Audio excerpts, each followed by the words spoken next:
is Dr. Nathan Groot. I am a music instructor at the Arkansas School for Mathematics, Sciences, and the Arts. Today we're looking at the excerpt from Beethoven's Symphony No. 5, Movement 2. This is part of Set 3 from the Arkansas All-State Audition Music.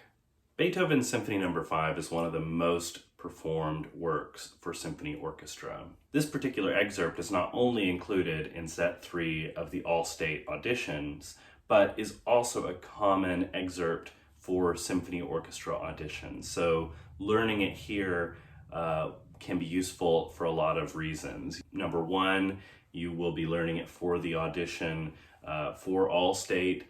Number two, you might encounter it in other auditions in the future, and then of course you might also perform the piece, which is a wonderful piece, and these excerpts sort of help us approach those pieces with a bit of experience in how to play the really important parts for our instrument. Whenever you approach a new orchestral excerpt, it's important to understand a little bit about the music and a little bit about how this part fits into the whole of the piece. I would recommend doing some score study and some listening before preparing this excerpt. You can find this score for free on ASMSLP.org. You can download the full viola part, but I would recommend downloading the full score. I'll provide a link to that website. Additionally, there is a video on YouTube that shows the score while the music is playing. I think it's a really fantastic resource for us to better understand how our part fits into the whole of the piece. So let's start out in talking about this excerpt with rhythm. Notice that the time signature says 3-8, so the eighth note gets the beat. It can be a little bit tricky to really see what's going on there rhythmically. We tend to be more used to counting things where the quarter note gets the beat. So when the eighth note gets the beat, sometimes we see all of these 16th notes, 32nd notes, and maybe our brain short circuits just a little bit. Don't get too confused by that though. Imagine that if the eighth note gets the beat, that means an eighth note is kind of like how you're used to counting a quarter note, which means a 16th note is kind of how you're used to counting an eighth note, which then means a 32nd note is how you're used to counting a 16th note. So that all sounds maybe a little bit even more confusing, but that's going to be important when we use our metronome and we're subdividing, right? To imagine that if we're saying 1 E and a, 2 E and a, 3 E and a, that those are not 16th notes that we're counting, but are instead 32nd notes that we're counting because the eighth note is getting the beat, okay? So we also want to make sure we are differentiating between 32nd notes and 16th notes. There's one place I really want to draw your attention to, and that is in measure 5. The final note in measure 5, that D flat, is a 16th note, not a 32nd note. And it can be really tempting to keep playing 32nd notes and make that note shorter than it actually needs to be. Just make sure that you are correctly subdividing that and not playing that D flat too fast. So this excerpt is split up into multiple parts, and when you see all the 32nd notes in the second and third part of the excerpt, it can be tempting to go really, really fast. It is a little bit fast, you know, if we're going about 88, that's pretty fast, but when you see all of that ink on the page, don't freak out too much. Try to hold yourself back just a little bit because we're used to seeing all of that ink and just going as fast as we can possibly play. And that's not what you want to do in this case. You're going to want to make sure that you're playing exactly the same rhythm as you played in the first part of the excerpt. The most important thing to notice about the rhythm in this excerpt is the difference between a dotted 16th and a 32nd, and triplets. It's really tempting to tripletize the beginning of this excerpt. So I'll show you what I mean by subdividing first the correct way and then the incorrect way, and see if you can tell a difference. So I'm first going to start by playing all of the 32nd notes that are contained in subdivisions in the first part of this excerpt. And I'm going to go a little under tempo so you can hear all of them. 1 E and 2 E and 3 E and.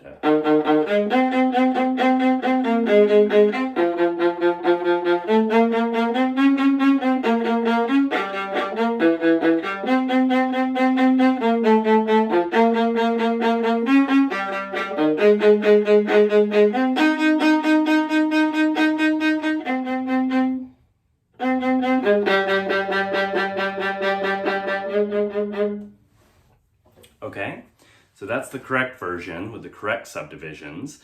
And now I'm going to play the incorrect version. This is incorrect. Don't do it this way, but I want you to hear what it sounds like, the difference. So now I'm going to play triplets.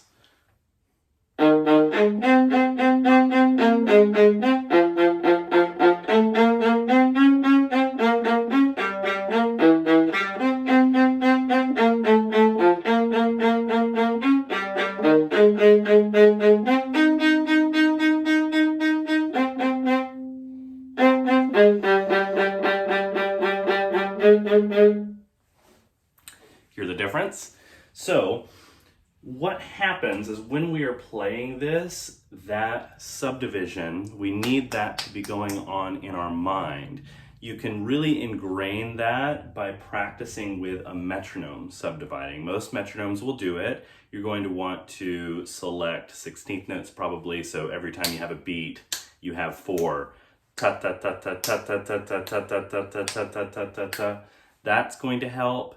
And eventually you're going to want to have that going in your mind while you're playing this. Usually this happens when we maybe, I don't want to use the word lazy because it sort of has a bad connotation, but maybe our mind is somehow wandering a little bit away from the rhythm. When you're playing this, make sure that the rhythm is forefront in your mind, and that will help a ton.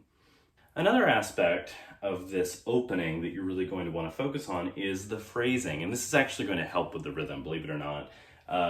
Identify where this phrase is going. I believe it's going to the E flat at the end of the first line, measure 7, and then everything that happens after that is sort of coming away.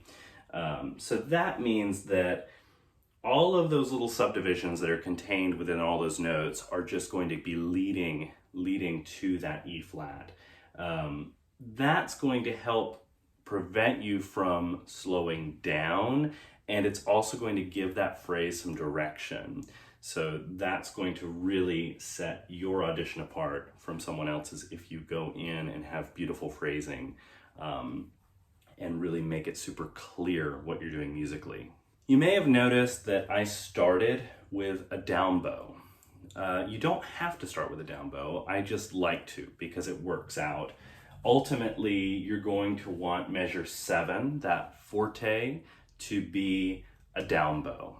That's going to be stronger. It's going to make the phrasing make sense, and it's going to allow you to achieve that new dynamic. If you want to start with an up bow, it's possible you could sneak in a double up somewhere, but I like starting with a down bow. When I get to measure 4, I like to play that E natural with a 3 because I've just played a second finger, a low 2, B flat, and then I have what might normally be a high 2, but I don't want to jump like this. I want to, using the third finger, I think, is a little bit more secure than moving that second finger from a B flat to an E natural. So you're just dealing with a half step between 2 and 3, and then you have an open G string to then play the C natural with a third finger.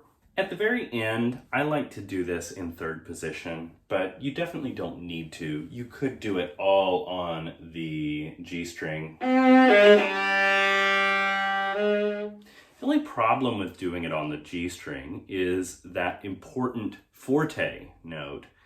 It can't have vibrato. And I like to add vibrato to important notes. So if I do this in third position, 1, 3, 2, I can really add any type of vibrato I might want on that important forte note. In this first part of the excerpt, you're really going to want to pay attention to where you are in the bow and in saving and spending. Mostly because you don't want to be at the tip in measure 7. It's really easy to accidentally get stuck at the tip. So, in general, you're going to want to save on down bows and spend on up bows. So, I'll show you what I mean. In general, I like to start this excerpt around the middle, the midpoint of the bow, maybe upper middle, but around the middle is fine. Here I like to do a little bit of a release on the C because it has a staccato over it. I want that space. In my music, I have marked between measure 2 and 3 frog, because I want to make sure on this up bow that I am getting closer to the frog before that D flat. Here I have marked save, so I don't make it out too far before getting to that E natural. Here I'm spending a little bit more, saving now in the down bow, spending, saving, spending, and then here, I'm probably not going to spend too much on that A flat, so I'm not too worried about it. And then that allows me to then be here, leading up to measure 7, and then really allow me to be in the strongest, heaviest part of the bow for that forte. And then let up for the piano. Here, you want to lift your bow. Lift and put yourself a little bit closer. Or you don't want to start this at the tip, because then you'll have this spot that's supposed to be piano and it'll be way too loud, right? So you're going to want to set that, lift the bow, retake it, set it here, and allow yourself to play a soft up, heavy down, and then let up again on that piano. Okay, let's go ahead and move on to the second part of the excerpt. This part of the excerpt has a huge dynamic contrast. It's fortissimo, whereas the other parts of the excerpt, part 1 and part 3, are piano dolce. So you're going to want to make sure that this sounds quite different from what came before it. There's also a big difference in the articulation, staccato. I know that in my version, and probably your version, only the first 4 notes are staccato.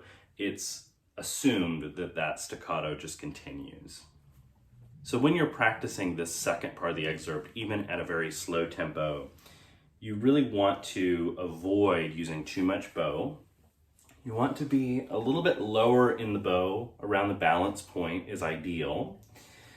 And you want your viola up, very stable, and a calm and compact right arm. You don't want to use big muscles when you don't need to, right? So here, you're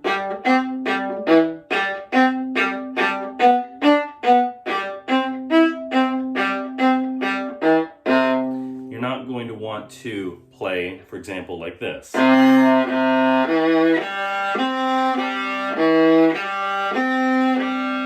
then when you up the tempo, it's not going to work. You want to practice at a slow tempo in the same way that you will be performing it at the full tempo. So practicing that compact, calm bow arm will really help when you go faster.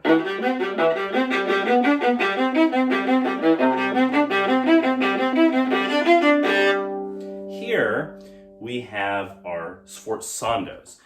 I recommend achieving these sforzandos mainly through an increase in bow weight and some bow speed. The only issue with bow speed is it could put you in the wrong part of the bow, and it makes it a little easier to hit other strings, which I find in this section is my tendency as well. It might be yours. When you're practicing the slow tempo, try to achieve that sforzando by really grabbing that string and adding a bit more weight. The fingerings are pretty straightforward in this part of the excerpt. I go up to third position in measure 82.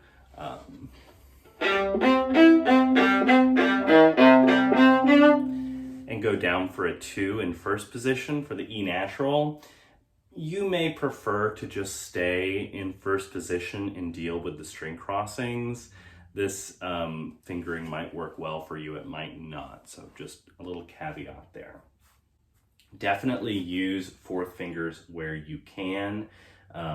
Anywhere where it's possible to use a fourth finger and to avoid a string crossing, definitely do that, because the bow activity is what's really going to cause issues in this once you get it up to speed. Okay, let's talk about the third part of this excerpt. We are back to piano dolce. In the instructions for this excerpt, it says the printed slurs in measure 98 indicate phrases, not a particular slurring pattern. And that's true. You don't have to do the pattern that's there. You may have noticed that I did. It's just because it's the phrase and it makes it a little bit easier for me to achieve that phrase. If you're finding that those slurs are really messing you up, you can always change them. But keep in mind that when you change it, you're going to want to choose a bowing that will allow you to show that phrasing, measure by measure phrasing, right? So for now, I'll just talk about how I do the bowing as written. I start down bow, similar to the beginning, and I start right at the tip. Because you don't need very much bow for that. We're at piano dolce. These notes go by fast. This is only one beat.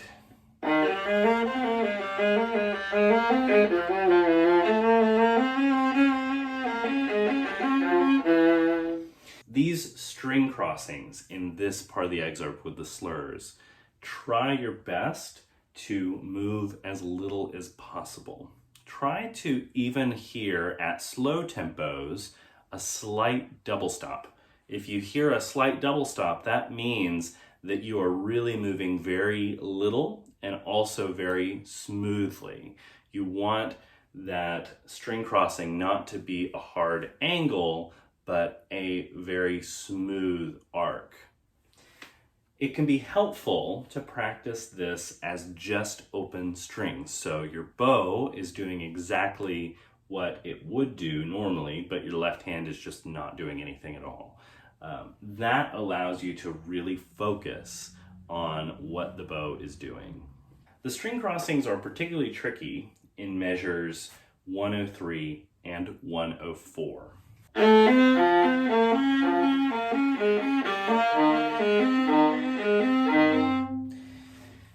It's also tricky because sometimes you have to hold a fifth. In this case, it's the F and the C, third finger. So when you place that finger, you're going to want to place it over both the C and G strings. Practice this with just open strings, practice it with separate bows, isolate this spot. It's tricky. Finally, measure 105. I've seen a lot of people do this in first position. I would recommend doing it in second position. This will save you a lot of trouble if you just go up to a first finger on your B flat. So I would recommend doing that in second position. I hope this was helpful. Let me know if you have any other questions about how to approach this etude. I'd be happy to chat with you about them. Best of luck at the audition and happy practicing.